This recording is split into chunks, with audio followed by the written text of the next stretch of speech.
Ontem, no final da missa da tarde, uma menina de 9, 10 anos pediu para falar comigo.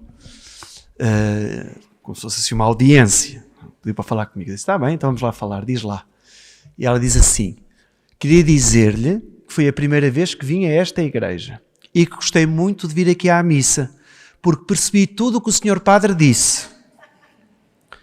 Eu disse, muito bem. Então diz lá uma coisa que tu tenhas percebido do que eu disse. Já ficava todo contente. E ela disse, muitas coisas. Disse, está bem, mas uma, diz ao menos uma. Estavam assim umas pessoas ao lado, para ver se aprendeste mesmo tudo. E diz ela, olha, aprendi que afinal não há ricos. Há pobres com dinheiro. Foi uma coisa que eu tinha falado na homilia. Eu disse, muito bem, já valeu a pena teres vindo à missa. Portanto, como as crianças de 9 anos, vocês ainda não têm 9, mas como as crianças de 9 anos perceberam, hoje vou repetir, que é para os mais novos começarem a aprender algumas coisas. Os mais velhos já está tudo no céu, já está, não precisa.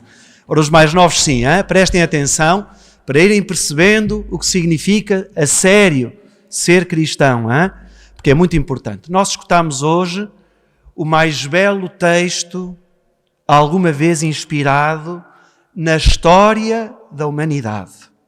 E não sou eu que o digo. Gandhi, no século passado, tem uma frase extraordinária sobre isto. Disse ele, se perdessem todos os livros sagrados da humanidade e ficássemos só com as bem-aventuranças, nada se teria perdido. Não foi um cristão que o disse. Para nós cristãos, este texto é uma regra de vida que Jesus nos passou, mas na qual ele viveu. Quando nós dizemos felizes os pobres, ou quando Jesus diz felizes os pobres, ele foi pobre. Felizes os que têm fome e sede de justiça, felizes os misericordiosos. A primeira referência é Jesus.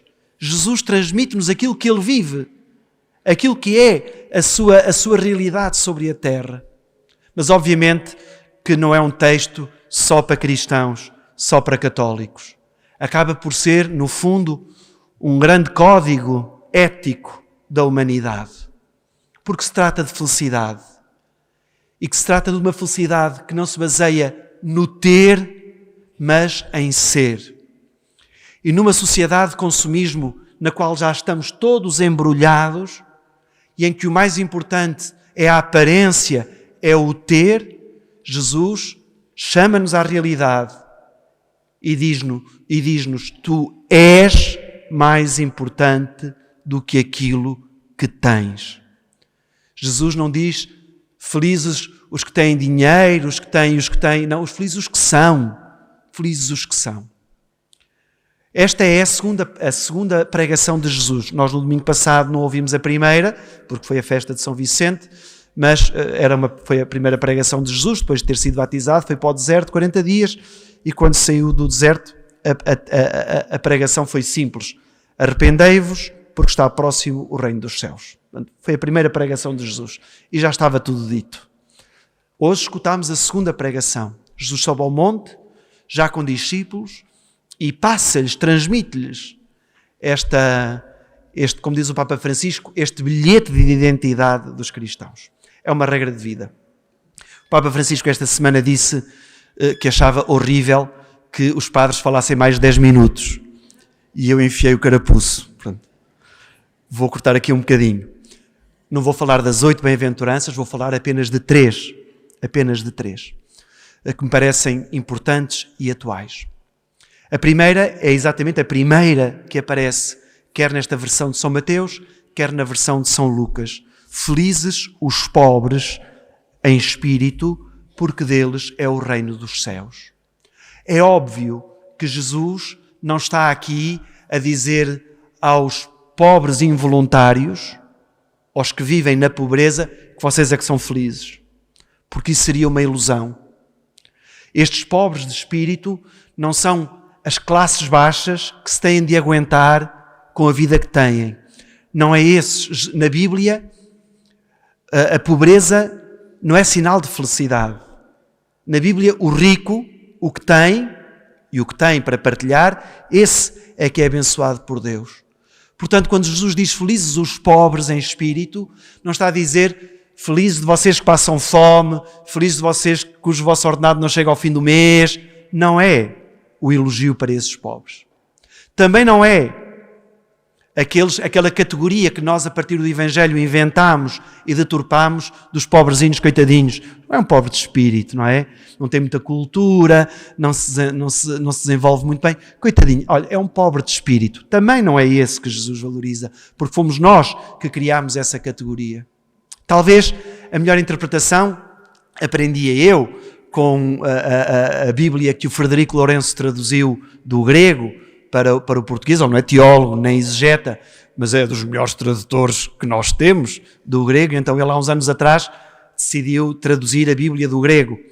E neste capítulo 5, quando aparece aqui felizes os pobres em espírito, porque Deus é o reino dos céus, ele meteu ali uma nota que explica muito bem o sentido que Jesus quis dar, através dos tempos verbais, obviamente, do sentido que Jesus quis dar a esta bem-aventurança. E diz ele, a melhor interpretação que nós podemos dar a felizes os pobres em espírito, porque deles é o reino dos céus, poderia ser felizes aqueles que pelo Espírito Santo se tornaram pobres.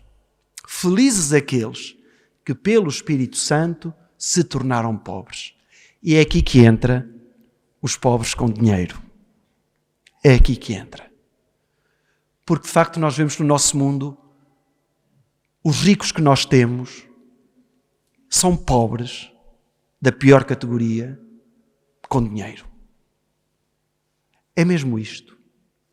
Reparem, isto aprendi de um amigo meu, com tenho tido algumas conversas mais elevadas, em que esse meu amigo, mais velho que eu, pai, uns 20 anos, que viveu num bairro de lata aqui em Lisboa, em Algés, e que ia à missa aos Jerónimos, com a fina flor, não é? E pertencia aos grupos de jovens, com a fina flor, com os filhos dos ricos, disse, nunca me senti discriminado. Nunca. Eu vivia no bairro oposto ao deles. Eles viviam todos em vivendas, em grandes casas. Eu vivia num bairro de lata. Eu nunca me senti discriminado. Pelo contrário, sempre me senti acolhido. Se os pais dos meninos ricos iam a fazer alguma atividade, convidavam-me a mim e aos outros. Se iam de férias, muitas vezes também nos levavam a nós. E o ser rico é isto. O rico é aquele que partilha a riqueza e não aquele que exibe a riqueza. O rico que exibe a riqueza é um pobre com dinheiro, que só mostra o seu egoísmo, a sua arrogância e a sua prepotência. Menos mal que entre os católicos não temos casos desses. A ironia. É porque estamos a gravar a homilia, para quem ouvir depois, amanhã ou depois. A ironia.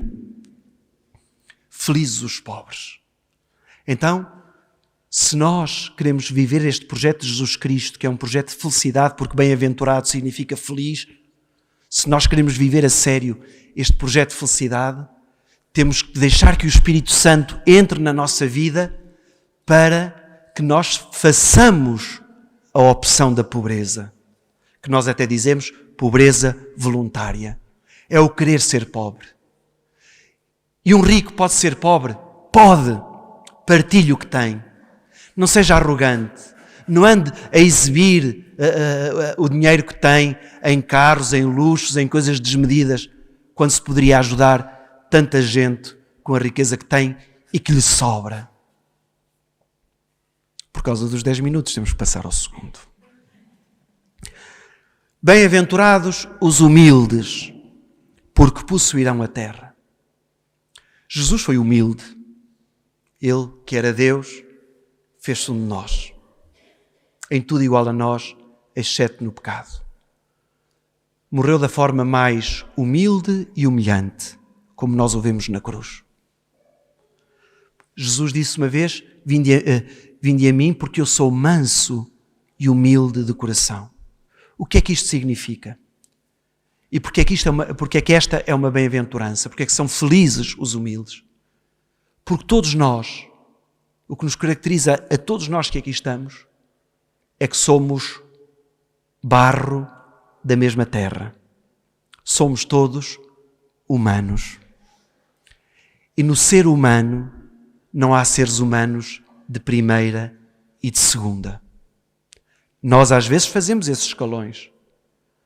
Porque temos uma marca melhor, porque exibimos, achamos que estamos acima dos outros.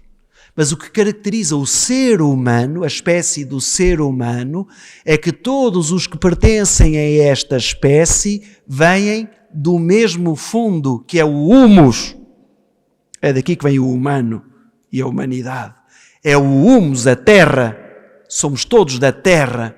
Somos todos do mesmo barro. E o cristão é feliz, e o discípulo de Jesus só é feliz se assumir que não está acima dos outros, nem tem autoridade nenhuma para humilhar os outros, que isto vê-se muito. Isto vê-se muito. Até às vezes na maneira como nós lidamos com os mais pobres. É numa atitude de igualdade ou é numa atitude de superioridade? Como é que eu me situo? Como é que eu lido com os outros? O ser humano, e felizes os humildes, diz-nos duas coisas. Primeiro, saber as nossas origens. Somos todos humanos. Falhamos, erramos, não somos mais santos do que os outros, não somos melhores do que os outros. E se o fôssemos, não era motivo para nos exaltarmos. E segundo, na minha relação com o próximo, ter esta atitude de igualdade, de não o ver como um diferente, não andar a meter rótulos, não andar a fazer distinções, coisas que nos ficam mal. Aquele que discrimina acha-se diferente e superior aos outros. Aquele que integra, aquele que acolhe, é verdadeiramente humano e sabe muito de humanidade. E depois a terceira bem-aventurança não podia deixar de ser este ano, não poderia deixar de ser aquela em que Jesus proclama como filhos de Deus os que promovem a paz. É a única bem-aventurança das 8, é a única em que não há reino dos céus, nem possuirão a terra.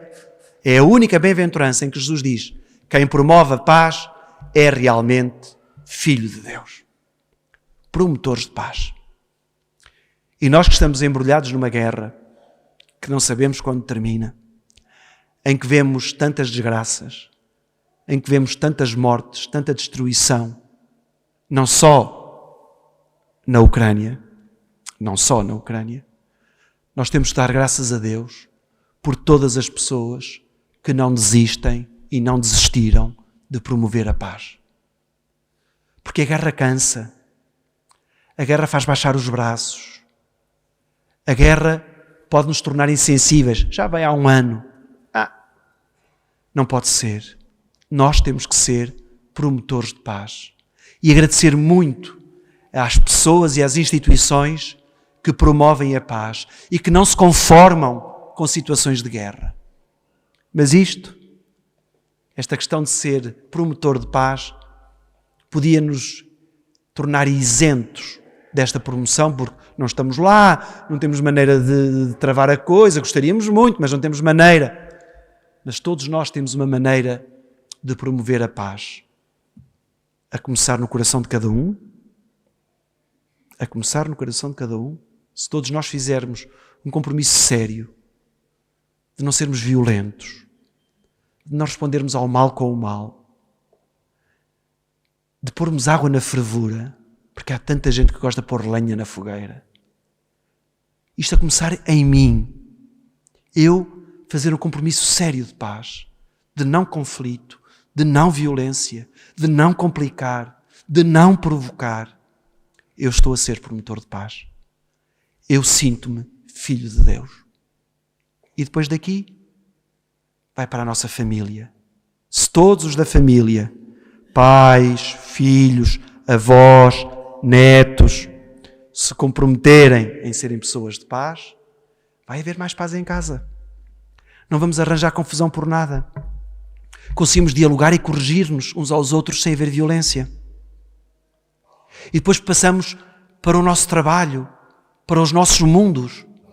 E se assumirmos é sempre esta atitude de não violência, de não complicar as situações, de arranjarmos motivos de solução e de não complicar, nós estamos a ser promotores de paz e estamos a ser verdadeiramente filhos de Deus. As bem-aventuranças são 8, nós só explicamos 3. Vamos pedir ao Senhor que ao menos uma delas entre em ação na nossa vida. Ok? O bom era que fizesse, era o pleno, era o 8-0. Ok? O bom era o 8-0. Mas seria tão bom que nós hoje saíssemos daqui, a partir destas 8 bem-aventuranças, qual é que eu posso mesmo pôr em prática? Qual é que eu posso mesmo viver? Qual delas é que eu preciso para ser imagem de Jesus, que as viveu e que me as transmitiu? Que as bem-aventuranças não tenham sido só um discurso bonito de Jesus, mas que sejam uma realidade de vida na vida de cada um de nós.